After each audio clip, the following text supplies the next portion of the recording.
Welcome to Office Hours. I'm here with Adam Mitchell. We're here to report, particularly for those of you who may have missed this last module, that the great Qing Empire is gone. The age of empire is gone, or at least the age of formal empire is gone. Overnight, from the Qing's point of view, unexpectedly, never to be revived more than for a couple of weeks in 1917. We, in some sense, serenade the Qing out in that song that you will have heard in the last module, the song called the Gongjin-o, the Cup of Solid Gold. It was promulgated as the national anthem of the Daqingguo on October 4th, 1911, with wonderful lyrics by Yan Fu. This may be the shortest-lived national anthem in world history, because 6 days after this, what happens, Adam? The start of the rebellion that would bring the empire to an end. That's right. 6 days before the Shuangshi or Double Ten rebellion that started in Wuchang. And it has a wonderful set of lyrics. Let me give you just the English version here. Solidify our golden empire underneath the aegis of heaven.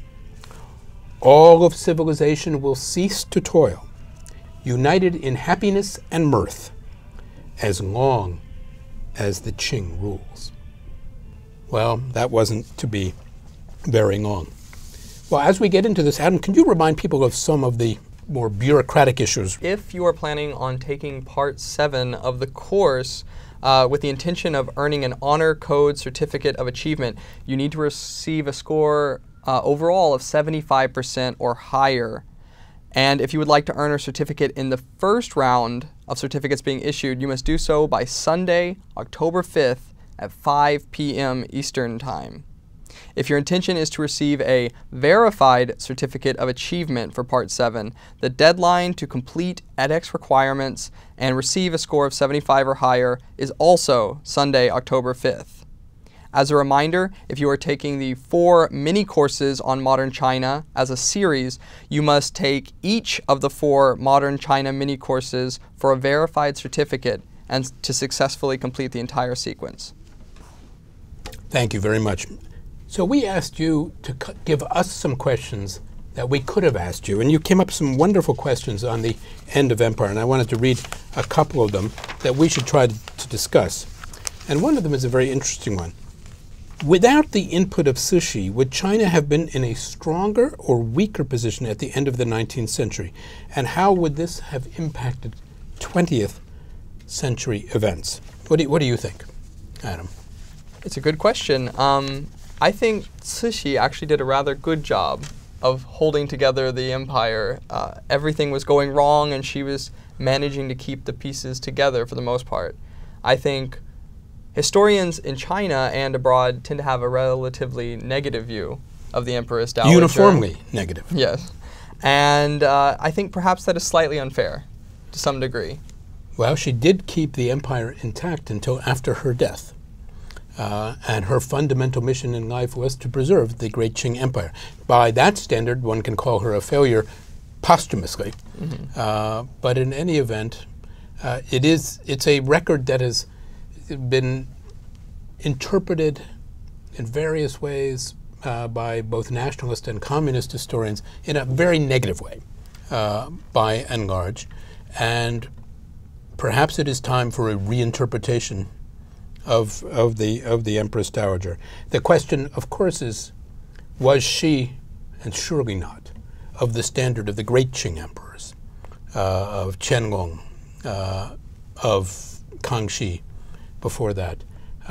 By any historical measure, she falls short, and yet by any historical measure, the last emperor or the penultimate emperor always falls short. Mm-hmm. But you know, that wonderful book in English that we've talked about, China Under the Empress Dowager, published in 1910, this famous book, most widely read book in English about China in the first quarter of the 20th century, published in 1910 without a hint of what was to come. And neither they nor the Qing knew what was shortly to come.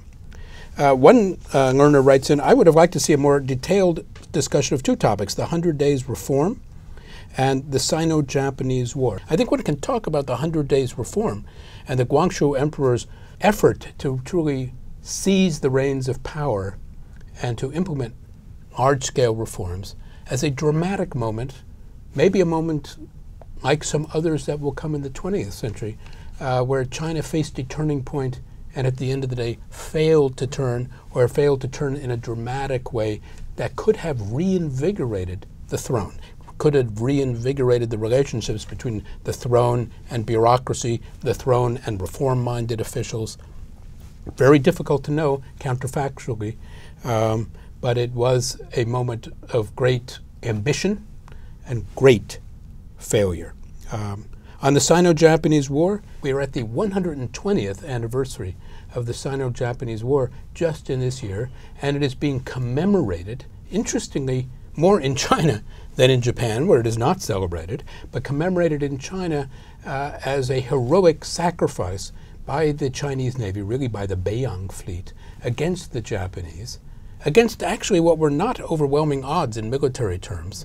And still the question of how China could have lost that war so dramatically, and we should say the Qing could have lost that war so dramatically and so quickly, so overwhelmingly, it's a question on which there is yet to be found historical consensus. Now, we also have a poll. Given what you have seen of China in the late 19th century, which of the three strategies, self-strengthening, resistance, out-and-out resistance, or comprehensive reform, do you think would prove most successful for China's future, or could have proved, shall we say? 30% said self-strengthening. Only 5%, you fans of the boxers, only 5% said out-and-out resistance, and 65%, so overwhelming, said comprehensive reform. Our learners know this overwhelmingly, that China should have, or the Great Qing Empire, should have undergone comprehensive reform. Why didn't they do it, Adam? It's a very difficult question.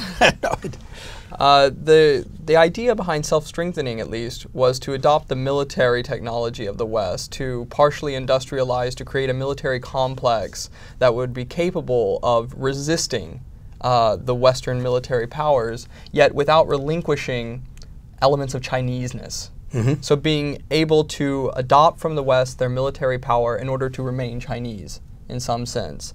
That was the goal of self-strengthening. There were many debates about how that should be properly executed, and ultimately there was never a systematic sense of reform until perhaps we see the fall of the imperial examination system. But at that point it was already too late. Well, it didn't seem too late in 1905. If you look, it's interesting, it depends on what you mean by comprehensive reform. Mm-hmm. By any standards, the reforms of the Xinjiang period, of the new policies period, the end of the examination system, the beginning of local assemblies, the promise of a nationwide constitutional structure to make this somewhat more, much more, in fact, of a constitutional monarchy. This is comprehensive reform from the point of view of the Qing, but from the point of view of others, comprehensive reform meant the end of monarchy, or at least the end of the Manchu monarchy. And so one could reform oneself, some would argue, to death in the case of the Qing.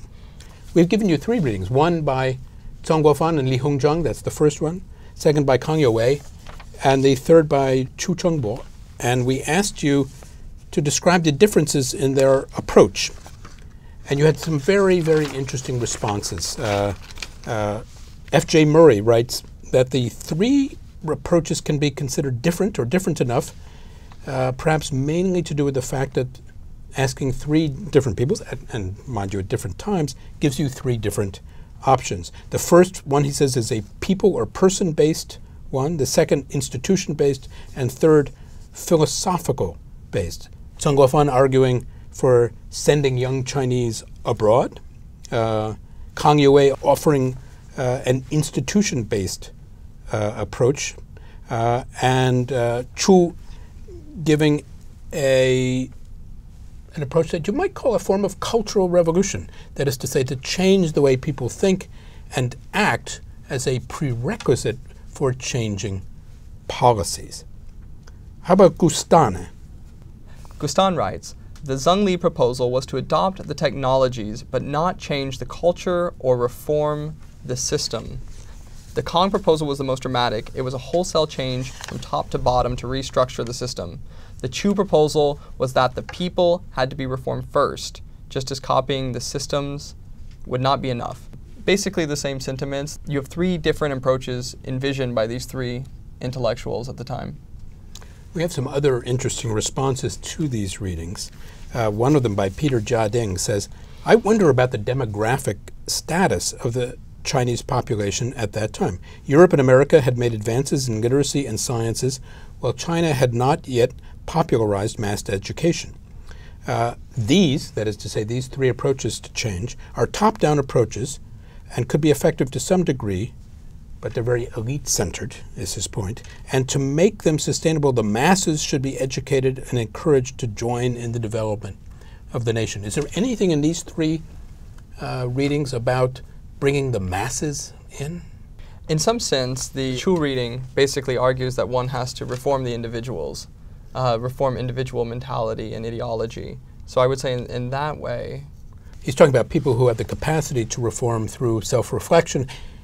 My own sense, and this would be true of reform efforts in China through much of the 20th century as well, these are debates within an elite talking about how to reform the elite, and through a reformation of the elite and of elite institutions, then the rest of the country. So I think Peter Jiading makes a really, really good point.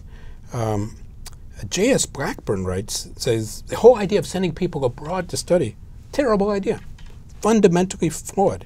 They needed to bring in outsiders and bring their ideas into China. But I think that's happening as well. It's not as if there weren't many foreigners serving as advisors to the Qing, setting up new institutions that actually did a lot to strengthen the Qing in its last decade. So I don't think they can be criticized for not trying to do that. One could say that they perhaps could have done even more. Imilvo says, all three texts discuss the aspect of higher education known in German as Bildung, or a betterment of personal values. In the Humboldt tradition, the concept of education, my guess is that Imelva is writing from Germany, becomes a lifelong process of human development rather than mere training and gaining external knowledge or skills. Is this balance between technical skills and underlying values is easy to see in the case of late Qing. On the one hand, there is a desperate need for technical skills, but on the other hand, the Chinese empire does not want to lose itself as it reinvents itself, addressing in some sense both the texts that we looked at and also the question of the end of the examination system. Another question we asked you was the dissolution of the civil service examination inevitable? You want to give us some of the answers here? Yeah, so Charles 2020 writes, no, the civil service examination should carry on without demanding to memorize classics, but rather its content should have been about Western knowledge, Western forms of knowledge. It could show desirable knowledge for the new era and establish new value systems, because changing values cause loss of self-confidence and throw back the transformation of society. So why do you think, why didn't it continue? This is more of a millennium in place. It ends suddenly. We see earlier attempts at reforming the civil service examination system in Chinese history. We talked before about Wang Anshi. I think throughout periods of history, it has always been found difficult to reform the system, to include more technological features, to include more political actions and things like that, to train officials in being officials rather than in cultivating their morality. So perhaps they were drawing upon the precedents to say that these past reforms failed, and so therefore we have to, by this time the discourse, the popular discourse was such that China was backwards, it was weak, and things like that. This was very common, so perhaps they felt they needed a wholesale overhaul of the system. I'm not sure that they necessarily needed it. I'm not necessarily sure that a dissolution of the civil service examination was inevitable. It is a bold and dramatic move, so irrelevant, some argued, had these exams become. But it shows you also that once upon a time, there had been a consensus of what it meant to be educated. And in the first part of the 20th century, there was no longer this consensus. And so it's very difficult for the government, and not a very strong government at this point in time, to take the lead in redefining in a wholesale way what it meant to be educated. But as we've seen in our discussion earlier, telling educated people all over the empire that you've prepared for the wrong examination turned out not to be actually a winning strategy. Well, you have responded with vigor. We see almost no one among you who wants to restore the Qing, which may be one bit of continued historical evidence that the Age of Empire properly did come to an end a bit more than a century ago. We'll see you next week. Thank you.